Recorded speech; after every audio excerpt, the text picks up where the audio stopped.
I will not value what is valueless.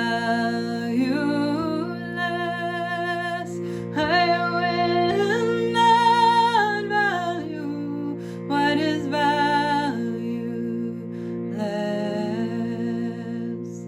I will not value what is valueless. I will not value what is valueless.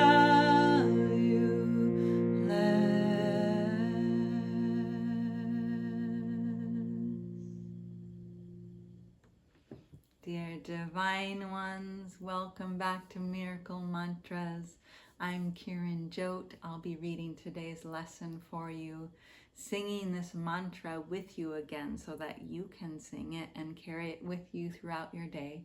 And I'll be adding a commentary at the end. This is lesson 133. I will not value what is valueless. Sometimes in teaching there is benefit, particularly after you have gone through what seems theoretical and far from what the student has already learned, to bring them back to practical concerns. This we will do today. We will not speak of lofty world-encompassing ideas, but dwell instead on benefits to you. You do not ask too much of life, but far too little. When you let your mind be drawn to bodily concerns, to things you buy, to eminence as valued by the world, you ask for sorrow, not for happiness. This course does not attempt to take from you the little that you have. It does not try to substitute utopian ideas for satisfaction, which the world contains. There are no satisfactions in the world. Today we list the real criteria by which to test all things you think you want. Unless they meet these sound requirements, they are not worth desiring at all, for they can but replace what offers more. The laws that govern choice you cannot make, no more than you can make alternatives from which to choose. The choosing you can do, indeed you must. But it is wise to learn the laws you set in motion when you choose, and what alternatives you choose between. We have already stressed here there are but two, however many there appear to be. The range is set, and this we cannot change. It would be most ungenerous to you to let alternatives be limitless, and thus delay your final choice until you had considered all of them in time and not been brought so clearly to the place where there is but one choice that must be made. Another kindly and related law is that there is no compromise in what your choice must bring. It cannot give you just a little, for there is no in-between. Each choice you make brings everything to you or nothing. Therefore, if you learn the test by which you can distinguish everything from nothing, you will make a better choice. First, if you choose a thing that will not last forever, what you choose is valueless. A temporary value is without all value. Time can never take away a value that is real. What fades and dies was never there and makes no offering to him who chooses it. They are deceived by nothing in a form they think they like. Next, if you choose to take a thing away from someone else, you will have nothing left. This is because when you deny their right to everything, you have denied your own. You therefore will not recognize the things you really have, denying they are there. Who seeks to take away has been deceived by the illusion loss can offer gain. Yet loss must offer loss, and nothing more. Your next consideration is the one on which the others rest. Why is the choice you make of value to you? What attracts your mind to it? What purpose does it serve? Here is the easiest of all to be deceived, For what the ego wants, it fails to recognize. It does not even tell the truth as it perceives it, for it needs to keep the halo which it uses to protect its goals from tarnish and from rust, that you may see how innocent it is. Yet is its camouflage a thin veneer which could deceive but those who are content to be deceived. Its goals are obvious to anyone who cares to look for them. Here is deception doubled, for the one who is deceived will not perceive that they have merely failed to gain. They will believe that they have served the ego's hidden goals. Yet though they try to keep its halo clear within their vision, still must they perceive its tarnished edges and its rusted core. Their ineffectual mistakes appear as sins to them because they look upon the tarnish as their own, the rust a sign of deep unworthiness within themselves. They who would still preserve the ego's goals and serve them as their own makes no mistakes according to the dictates of their guide. This guidance teaches it is error to believe that sins are but mistakes. For who would suffer for their sins if this were so? And so we come to the criterion for choice that is the hardest to believe, because its obviousness is overlaid with so many levels of obscurity. If you feel any guilt about your choice, you have allowed the ego's goals to come between the real alternatives. And thus you do not realize there are but two, and the alternative you think you chose seems fearful and too dangerous to be the nothingness it actually is. All things are valuable or valueless, worthy or not of being sought at all, entirely desirable or not worth the slightest effort to obtain. Choosing is easy just because of this. Complexity is nothing but a screen of smoke which hides the very simple fact that no decision can be difficult. What is the gain to you in learning this? It is far more than merely letting you make choices easily and without pain. Heaven itself is reached with empty hands and open minds which come with nothing to find everything and claim it as their own. We will attempt to reach this state today with self-deception laid aside and with an honest willingness to value but the truly valuable and the real. Our 2 extended practice periods of 15 minutes each begin with this. I will not value what is valueless, and only what has value do I seek, for only that do I desire to find. And then receive what waits for everyone who reaches unencumbered to the gate of heaven, which swings open as they come. Should you begin to let yourself collect some needless burdens or believe you see some difficult decisions facing you, be quick to answer with this simple thought. I will not value what is valueless, for what is valuable belongs to me. I will not value what is valueless.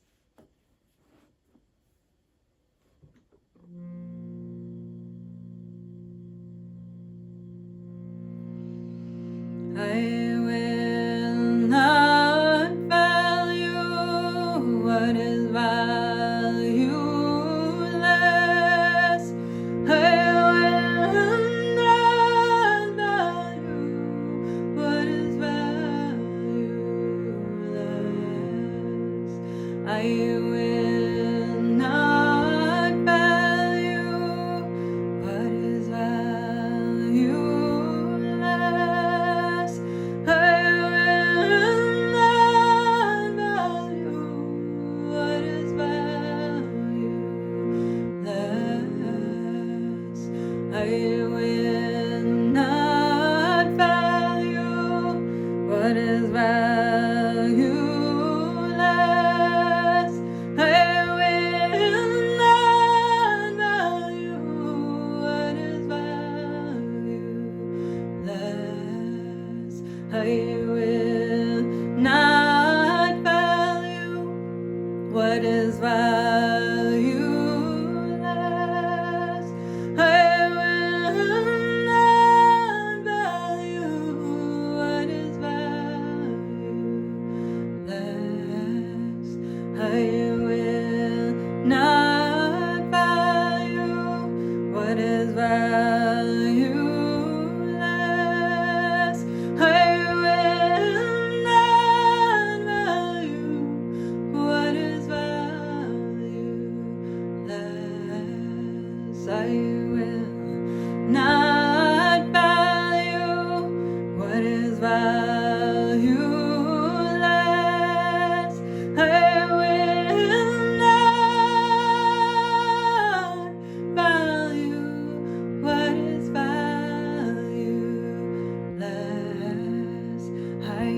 I will not value what is valueless.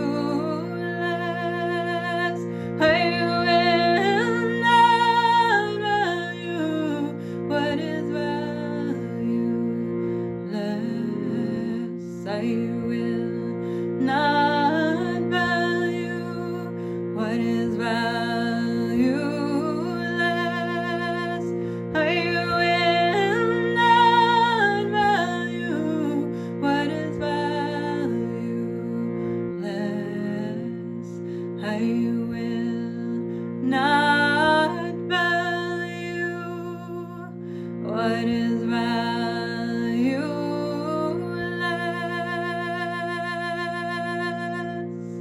I will not value what is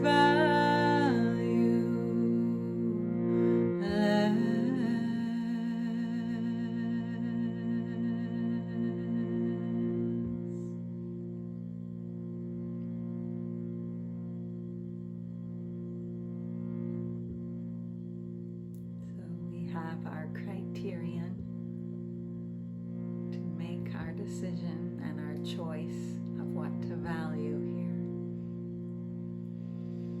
And if it's not changeless and if it won't last forever, it's of no value.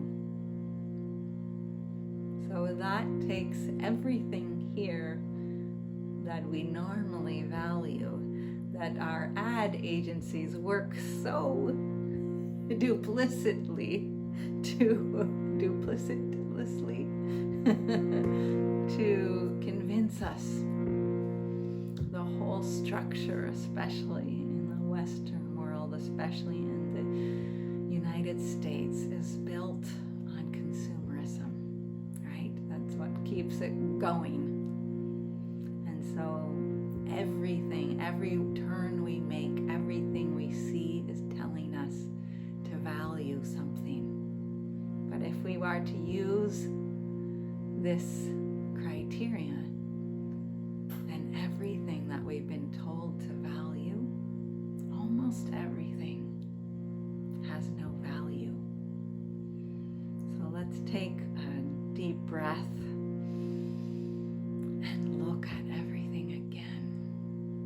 Let's remember to take this breath and this pause every time we get caught up in the whirlwind of it, in the busyness, in the rush, in the stress of this world that's telling us to value things that will not last.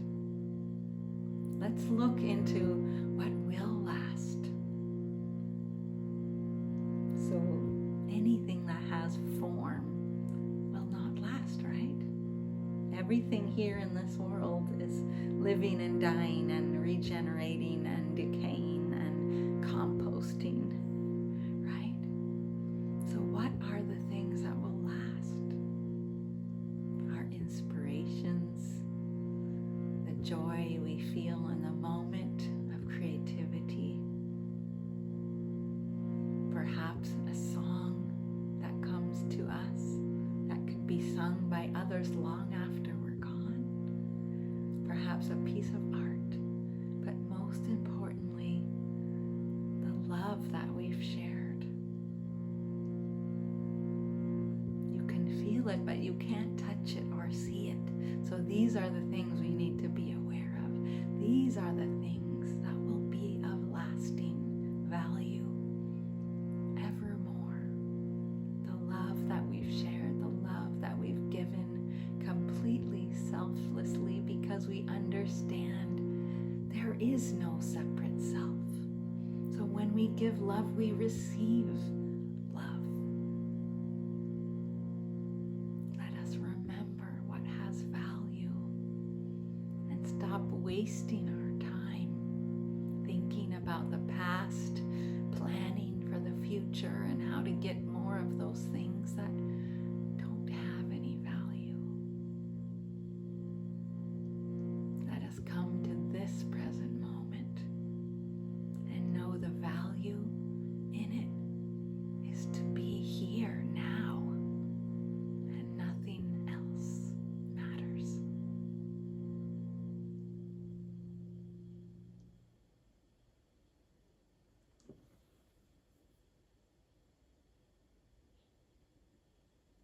Thank you for being with me. I look forward to being with you again tomorrow.